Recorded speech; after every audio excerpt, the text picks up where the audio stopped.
Don in London, hello. It's December 23rd, 2009. Yeah, Christmas is coming. Or it's here. My video is all about recovery from addiction to either substance or behaviour. Addictive substance, alcohol, behaviour, quite addictive. Work, relationships, collecting, materialism. Looking right, showing the world that I'm okay, even when I'm not. And that was me through my drinking days. 35 years long, hard drinking. And why? Because it was okay, because that's what people did, because I was a man and I could hold my liquor. And I could, but it actually did change me inside, and I never knew just how much it did until I stopped for a good long period, or what seems quite a long time. But it's always one day at a time these days. So 35 years of drinking, what did it do? Well, it helped me suppress my feelings when I was putting on a brave face, utilising my ego and covering up my fear. Fear of the truth of me, fear of the truth of people around me, fear of not knowing, fear of knowing too much, fear of understanding people.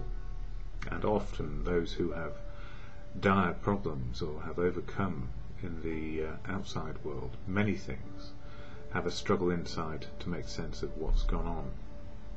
So for me, coping strategies: number 1, drink; number 2, work; number 3, relationships, and keep on trying to be perfect, never realising you can't get there, and never realising it's all in the journey of destiny, not journey to destiny. We know what the destiny is, so it's the journey of, in the moment, which counts for me these days. And what's helped me get into recovery from alcohol is family, friends, community, professionals, society, keeping me alive long enough to get a moment of clarity, which was to say to myself one horrible January morning some years back, I cannot get out of this, I cannot do it on my own, and life really cannot get any worse.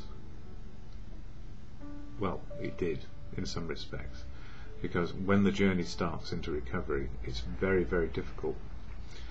And I knew I couldn't do it on my own. I'd tried so many times and told people I was succeeding, when inside the inner turmoils were running riot, and self-will was leading to self-destruction because I couldn't sort it out. So these days, one day at a time, I try to include myself in family, friends, community and society, and a fellowship, and that fellowship is AA, and AA, Alcoholics Anonymous, is the way for me to keep sober, or gives me the choices back to make my life work. And it's a unique, authentic life. It's just my life as it is today. I find out who I am on a daily basis, and it grows just a little bit. So progress and not perfection these days. And I don't want to look like anybody else. I don't need to. I just need to be me, and to find what is working, what keeps me able to love other people, be loved back, and useful, just useful in the day.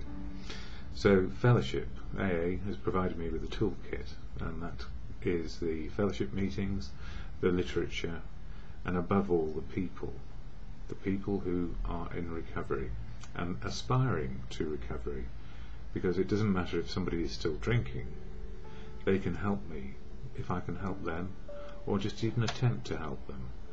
Not doing good, as in the sense of being a do-gooder, but just sharing a message of experience, strength and hope. And that's what I try and do here, for those who cannot get to meetings, or for people who just want to hear about the daily reflections which I share. So what is AA? I share this statement of intent, the AA preamble, in my videos, simply because it slows me down into the moment of now and reminds me what is keeping me sober today. And it goes like this. Alcoholics Anonymous is a fellowship of men and women who share their experience, strength and hope with each other, that they may solve their common problem and help others to recover from alcoholism. The only requirement for membership is the desire to stop drinking. There are no dues or fees for AA membership. We are self-supporting through our own contributions. AA is not allied with any sect, denomination, politics, organisation or institution. Does not wish to engage in any controversy. neither endorses nor opposes any causes. Our primary purpose is to stay sober and help other alcoholics to achieve sobriety. And when we do that, have a desire to stop drinking and try and help others to achieve sobriety, in meetings we find all the unique, authentic people who are in recovery or aspiring to it. And this uniqueness and authenticity is what attracted me to the fellowship. People retain their identity, and whether you're just starting out or in it for a long time, identity is so important, to know who we are. And we just learn a little bit on a daily basis, and we're always going to have a gap inside, hopefully, for more. So for having more experience of living life. So we let go of the old stuff of fear, putting on a brave face and using our ego, and hopefully encourage ourselves and others to have a bit more courage, faith and confidence on a daily basis. So I share daily reflections here. And this particular book, it's probably underrated and not read very much by the majority, at least it seems that way. But each of the 12 steps of action in the action program of AA, 12 steps of action for an individual to change attitude and behaviour, are covered in it. So one step a month, and it's step 12 this month, obviously being December, and it's all about sharing a message of experience, strength and hope. And it reads today, Recovery, Unity and Service, December 23rd. Our 12th step, carrying the message, is the basic service that AA Fellowship gives. This is our principal aim and the main reason for our existence. And it goes on to say, I thank God, and it can be God or good conscience depending on your belief system, for those who came before me, those who told me not to forget the three legacies, recovery, unity and service. In my home group, the three legacies were described on a sign which said, you take a three-legged stool, try to balance it only on one leg or two. Our three legacies must be kept intact. In recovery we get sober together in unity. We work together for the good of our steps and traditions, and through service we give away freely what has been given to us. One of the chief gifts of my life has been to know that I will have no message to give unless I recover in unity with AA principles. And the gift of that is, of course, unity, service and recovery is what the basics are of the fellowship, the meetings, the literature, and the bedrock upon which the 12 steps work. And we learn what they are, and then we put them into practice to change our attitude and behaviour on a daily basis. So life is changing, the steps are changing, everybody in the fellowship is changing incrementally, day by day, sometimes quickly, sometimes slowly, depending on our life experiences, either fast or slow. Slow is often good because it then embeds really good, and it's like a computer. If it's embedded well, it works, but if it's not embedded well, it only takes one little thing and it won't work at all.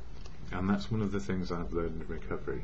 If I forget the one small thing, the whole big picture can be out of balance very, very quickly, or just switched off because I'm just not with it. And the gift for me in recovery, it is a gift, is to go to a meeting like I did last night. And it was weird because there were no chairs of the right size. It was held in a kindergarten, in a church vestry, or what was a church vestry, and there weren't enough seats. The place was crowded, it was hot as it could be, and people enjoyed it. One person left, that's sad, but people enjoyed it generally because the sharing was powerful about how to live life today and make the best of what is. So when I say the serenity prayer, which I do at the end of these videos, it's all about acceptance of what is today. And it can be to God or to your good conscience. As I say, whatever you believe is important. It's your choice. So, to God, grant me the serenity to accept the things I cannot change, courage to change the things I can, and the wisdom to know the difference is, and for me, is always just for today.